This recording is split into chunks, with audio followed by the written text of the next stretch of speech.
So why 99.9% of big budget indies don't work? And by the way, this is Mark Damon of Foresight Unlimited, one of the biggest sales companies. So he's famous for bringing projects to Cannes and AFM. Usually, he said he's financed an $80 million movie. At EFM, he had a $60 million movie. And he, like, single-handedly will finance those budgets with pre-sales. So he's like the only one who's doing pre-sale financing on budgets that big, but it's huge. I mean, those are like studio-level movies, but it's very, very specific talent. And what he's able to do, because he has a sales company, so he also acts as a producer, but because he has an entire sales staff, he basically will ask his buyers, okay, what talent will make this movie work, and how much are you willing to pay? And then he adds up what everybody says they're willing to pay, and then makes the movie for 10 or 20% less than that, so he builds in the profit. And it works for him every time. It's very convenient. But he's like the only one who does that. There's a few other handful of bigger sales companies that do a similar type of business, but not at those budget levels, although some of them are starting to get up into 30, 40, 50 million. But you should do yourself a favor when you get a chance, check out his website. So it's Foresight Unlimited, or IMDb page, and just look at the types of movies. It's just interesting to study the market and see what is at the very top end of independence, what types of movies he's making. It's all action, the 2 or 3 stars that he'll put in him every time. This is the stuff I like to dissect in the market, just to really learn about what's happening at the very top end. So I talked about Sundance and EFM and the acquisition prices. So just so you know, I just want to run through some specific numbers with you guys just to give you an idea. So the biggest acquisition prices that came out of this Sundance were, I believe, around 8 to 10 million. But most of them hovered around 1 to 3 million. And so the question that everybody always asks is, well, what if they made the movie for more than $3 million? So that's a loss, basically, unless, like I said, there's a bunch of unsold territories that they can go out and get. Yes? Do you have some kind of statistic on how many films remain unsold? I don't off the top of my head, but write this down. Go to IndieWire. They did a whole Sundance recap, and it actually goes through all of the movies, what their budgets were, what the acquisition prices were, and also the ones that didn't sell. Now, here's what happens to movies that don't sell, that are in Sundance but that don't sell. So let's say there's, half of the films, 30 to 50% of the films that are in Sundance don't actually sell during the festival. Usually what happens is the buyers wait till it's over, because then it's a discount. It's like day-old fish at that point. So everything is, they literally come in, and after Sundance, acquisition prices go down to under $1 million. Now, the next question that people ask, well, they say, okay, so let's say something got picked up for $3 million. Well, I'll just make it up on the back end. But you see, there usually is no back end, because if a company like Sony Classics picks up a movie for $3 million, typically they're going to put maybe 10 or 20 million into marketing it, and they'll just keep spending, because that's a write-off for them. And so they'll just keep spending, trying to make more money, and your net is never, basically. So has anyone ever actually got paid on a back end from a theatrical? Okay, so a few people, 2, 3. So it's not impossible, but it is rare, and it all comes down to the type of deal that you negotiate, what type of P&A expenses are involved, and also how honest the distributor is in paying you. So that's major festivals. So that's Sundance, Toronto, Berlin. These are the types of prices that are coming out of there. What if you don't get into a festival? What kind of acquisition prices are you looking at then? Now, I know that some people, when you are applying to the funding bodies and putting together your business plan, a lot of times you'll go out to sales agents and get projections, and they'll hand you low, medium, high, right? You know what that is? And I know that, well, there's two tricks, and I used to be a sales agent, so I know this to be a fact. One is that a lot of times the sales agents will overinflate sales estimates in order to lure you in to do business. So you have to take that with a grain of salt. And then the second thing is that, excuse me, you have to realize that low, medium, high, if you add it up, that's 40, 50 territories, but typically you'll only sell between 30 and 50% of those territories.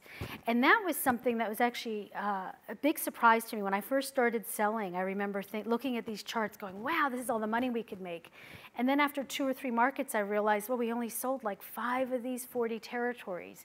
And that's the norm. That's more of the norm. Very rarely would we sell out 20, 30, 40 territories. So one of the things I want you to think about is that as you're out there soliciting sales projections, number one, I always like to be conservative, so I always look at the low end, low or medium. The high is usually so blown out.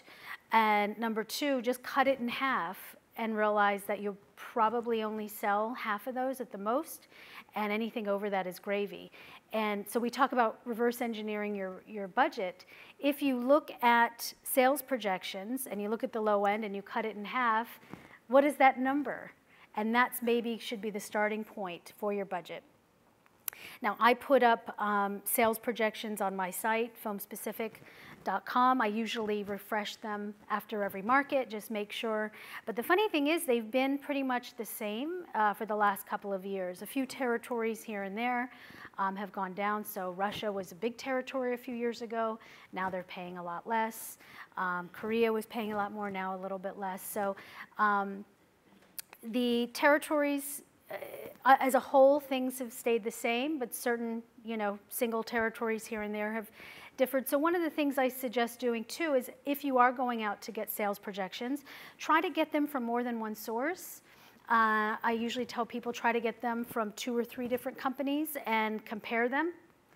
And the one that's totally blown out, disregard them because they may not be being honest either. Has anyone had that experience where they've gone out and gotten sales projections and they haven't quite matched what you ended up making later, unfortunately? It is.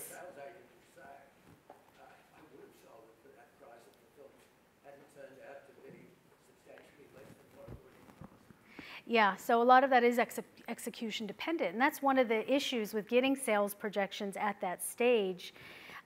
Because so much of what a sales agent can do depends on what the film looks like in the end. So I don't know, I just think that's even more reason to be conservative from the outset. And in terms of specific numbers, so like I said, in the worst case scenario, some films were only made that when I was selling were only making $20,000, $30,000, $50,000 back. And that could be on a budget of 500 or $1 million.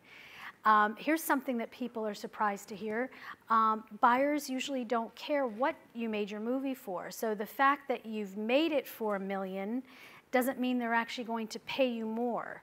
They'll only pay what the market bears. So if it's executed to $1 million standards with talent that justifies that, that's when they're willing to pay more. But they're not willing to pay more just because you spent more. Anybody have any questions about that? Yes? The opposite of that true? If you spend less and they're willing to No, look, in my experience, it's kind of like real estate. So if you're going to buy a house, you're only going to pay, you don't care that the owner put in $3 million worth of renovations. You're not paying for that. That's not your problem. You're only paying for what the market rate is.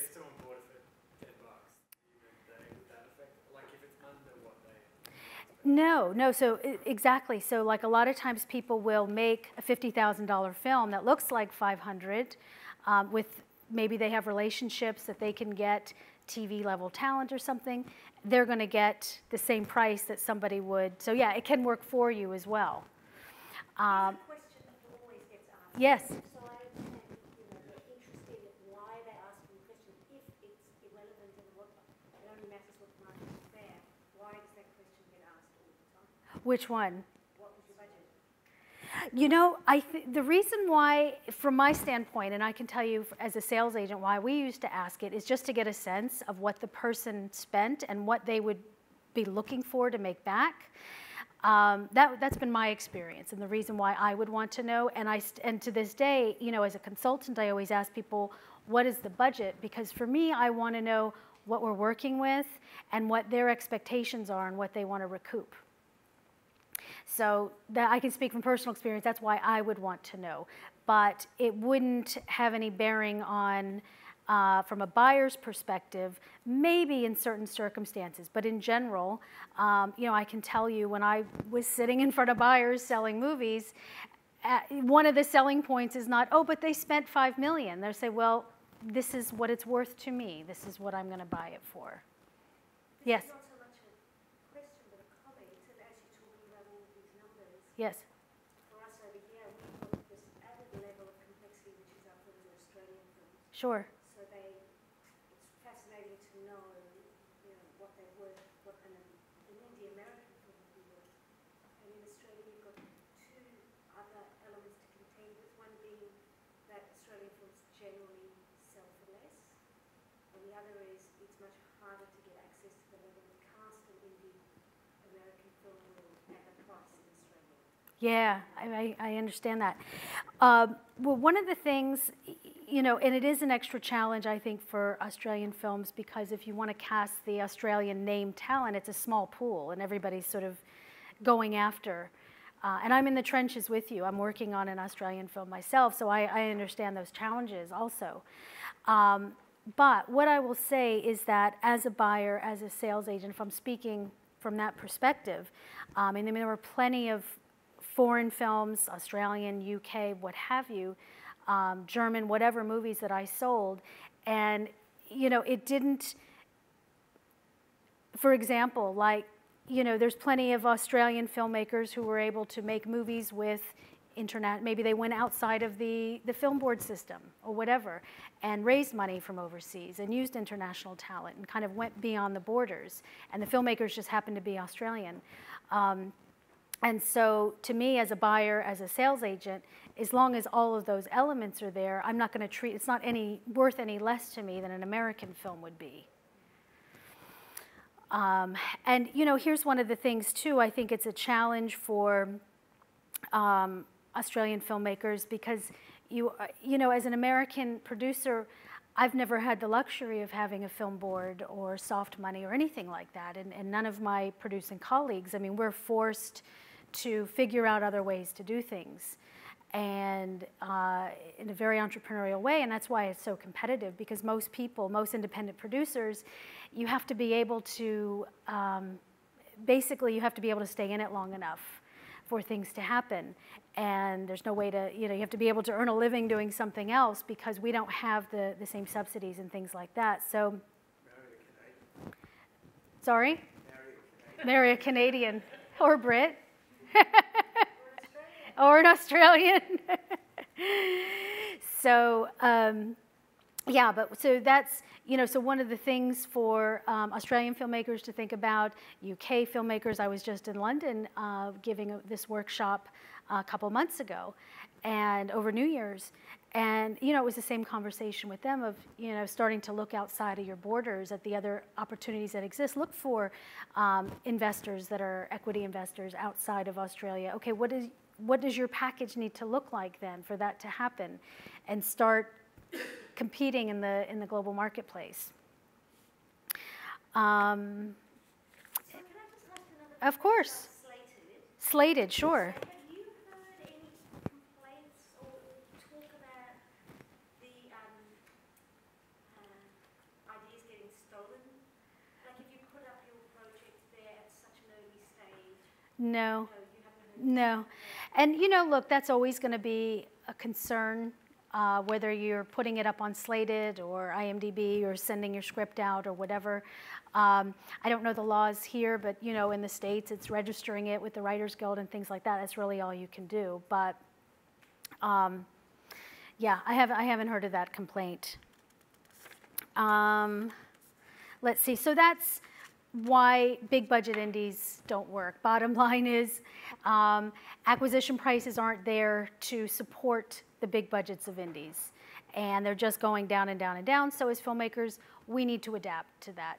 And as Australian filmmakers, not only do you want to adapt to that, but you want to start thinking outside of your borders and how to access some of these opportunities that exist outside of Australia as well, especially when it comes to raising equity investment.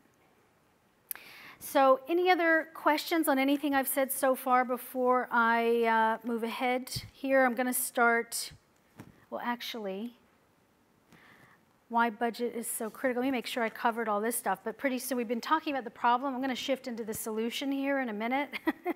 I just wanted to set the stage for you. Also, another story to back up, we talked about why would sales agents care about what your budget is. And I was working with a filmmaker last AFM who he said he was a first-time writer-director, and he had a horror film that was budgeted around $7 million. And I kept saying to him, you have to lower that. First of all, as a first-time writer-director, you're not going to attract the level of talent to justify that kind of budget. And nobody's going to take you seriously as a first-time writer-director coming in there saying, I want to make a $7 million horror film. So anyway, he said, well, I'm going to come to AFM and talk to the people myself and this, and that. So I set him up with some meetings with sales companies, and he went to AFM and went around. He put together a pitch deck and everything, and he went around and met with the sales companies, and literally all of them said, hey, look, I really like the concept, but you need to bring that down to about $2 million. So everybody just cut it down. You know, they just laid it on the line. For him, basically. And then after AFM, he said, okay, you know, now I believe you, now I get it. Now the challenge is to, you know, get that, you know, Twilight level talent that I wanted to work in the $2 million. Well, they're not going to work in a $2 million film. So now you have to readjust the level of talent you wanted. And it's this, look, it's this constant dance between speaking to the market and adjusting your expectations. He had to go in and rewrite a few scenes in the script that were going to cost a lot of money to bring it down. He had to bring down his shooting days to 18 days. You know, so it's like this constant dance between talking to the market and then readjusting the project, your expectations, the talent, and all of that stuff. And it's just back and forth, back and forth. So now the reason why I want to address this, the reason why, or one of the reasons why a sales agent would even care what the budget is because of this. If they're going to go out and do pre-sales, they want to know that the film is actually going to get made. Because here's what happens. When a sales agent goes out to do pre-sales on your movie, they are basically tapping into their existing relationships and saying, look, here's a project. Will you put in money now? And we'll give you this film will deliver to you in 6 months, 8 months, 1 year, whatever that date is. Now, if the budget is too high, the sales agent and the buyer can't be confident that the filmmaker is going to raise the rest of that money to actually make the film. So the sales agent doesn't want to go on the line to ruin their relationship. The buyer doesn't want to put money into a movie where the budget is so unrealistic that they're not even sure it's going to get made. And so this is why the market actually cares what your budget is, because they want to see that you're not only realistic and not out to lunch, and also that they want to be sure that the movie's actually going to get made in the first place. Otherwise, they've lost their money. And this happened a long time ago. When pre-sales first started, you know, a lot of distributors, the market was so competitive, and the distributors were like, yeah, we want to pre-buy in because we want to make sure we have that movie. And what happened is a lot of the distributors went out and pulled stuff off the market and pre-bought it, and then the movies never got made, or they got made and they were executed so poorly that they had overpaid for something. And so they got burned, they lost a bunch of money, and so now people are a lot more careful when it comes to pre-sales. It has to be with a trusted team. It has to be at the right price. They won't even get involved if your budget is over what it should be, because they're not confident that you'll actually raise the whole amount and get into production. I was also working at EFM. I was working with, I told you about this, I had a client who had researched investors on Slated, okay, and got a meeting with somebody, and we met with this investor together. And it turns out the investor told us a story about, because he said, well, what is your budget and why is it the budget, and wanted justification of all this stuff. Meanwhile, the budget, I think, was only about $500,000. And I said, well, what's happened? Why are you so skeptical and all this stuff?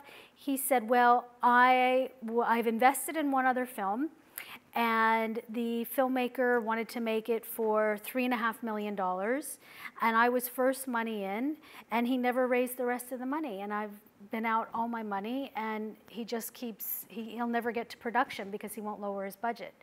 And so investors now are starting to care, savvy investors are starting to care what your budget is. They don't want to see these outlandish budgets because they don't want to be a part of something either that's not going to make it into production.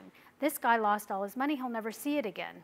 Yes? Of course, that doesn't happen anywhere near as much in Australia because for the very reason that you say, apart from the state rebates in the US, here we normally go in with a finance plan that assumes and often will result in when Australia investment, a couple of state body Yeah. investment are offset, etc., etc. But if we're going out for pre-sales, at the very best, the distributor is probably going to lose his 20%, or it's probably going to go into the collection account to begin with anyway. Yeah. It hasn't been maybe at the very ultra low level where people have gone out and tried to raise 50 or 60 or 70,000 dollars. Yeah. And somehow or over the last 10 or 20 years, people have come. But that phenomenon is relatively, I'm not saying it hasn't happened, Yeah. relatively uncommon. Yeah, well, this guy was Australian, actually. Yes, which was odd. I found it odd, too, because I was like, I've never, the fact that he did that, and it was like, well, wait a second. What happened, because he came in for development financing, obviously, before anything else was up. He was literally first money in. And so he was very, very skittish. But yeah. They're having another meeting, and then in itself. He was, yeah. He was, actually, yeah. So it was like he said, well, my tech investments aren't doing well, so I'm looking to do other things.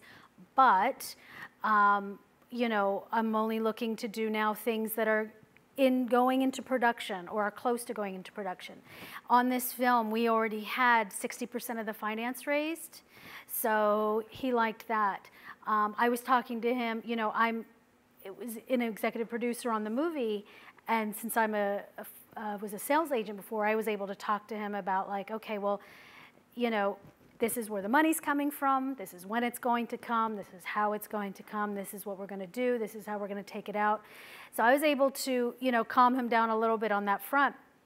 But the only reason he was talking to us is that we already had over half the budget raised, because he had, he said, well, I put in, I think it was only like $30,000 to $50,000, but still, that's somebody's money. And, and he said, this guy never got past the development. He just keeps pushing it. He's never going to get into production. And he won't lower the budget. He won't do this or that. So anyway, all this to say, these are the reasons why investors care what your budget is, sales agents care what your budget is, distributors care, because they want to know you're actually going to get the film made. Otherwise, they lose. And just to add to that, Yeah. what we have here in Australia is almost the reverse problem, where people are actually assuming that they're going to get the offset because we know that you get your 40%, but they're assuming that they'll get 15 or 20% out of Screen Australia, and they're assuming they'll get 5 to 10% out of state agencies, but they haven't gone through through that process yet. So then they're going to the market trying to secure those pre-sales. And of course, there are too many films out there assuming that they're going to get that 60% out of Australia Yeah. when actually they're not. So the problem for the sales agent is they don't want to be saying, I'm going to commit that $50,000 to that project, because so many projects that are in exactly the same position, in that ultimately they haven't been able to raise their budget. Yeah. So it's all to do, it goes back to the same factors of the level of the budget, the level of the elements that you can attach, and then the strongest of those being the ones that will probably have the most chance of success within the subsidy system. If you're working outside of the subsidy system, it's a different scenario, but if you're relying on that money coming from Screen Australia and the state agencies in addition to the offset, then it's more difficult. So the trick for our filmmakers is, how do you take the 40% and leverage the 40%, perhaps only thinking about getting something out of your state agency, if it's not a lot, but finding that the rest from another source rather than relying on Screen Australia for that 50%. Well, that's the hope. Yeah, that's a challenge, isn't it? Yeah. So what? Yeah, and one of the things that we do in the States, I don't know if people do this here with private investors, is we say to an investor, okay, we've got 40% in soft money from Australia, or we might say we have 25% coming back tax credits from the state of Louisiana. That's our first piece, right? And you go out to private investors and you say, you know, now we need to raise the other 75%. We're talking to this sales agent, we're talking to this person, but can you come in for another 30% of this budget, put it in an escrow account, and only when we reach 100% of financing will we take your money. And that's how some people have started to mitigate the risk of investors in the US. Instead of putting it in the bank account and spending it, is you have them just put it in an escrow account, you get proof of funds, so then you take that, you leverage that with the 40%, and now you go to the sales agent and say, right, I've got 60% of my budget, I only need 40% in pre-sales, or whatever, or you go to the bank, to the debt company, and you start putting the pieces together that way.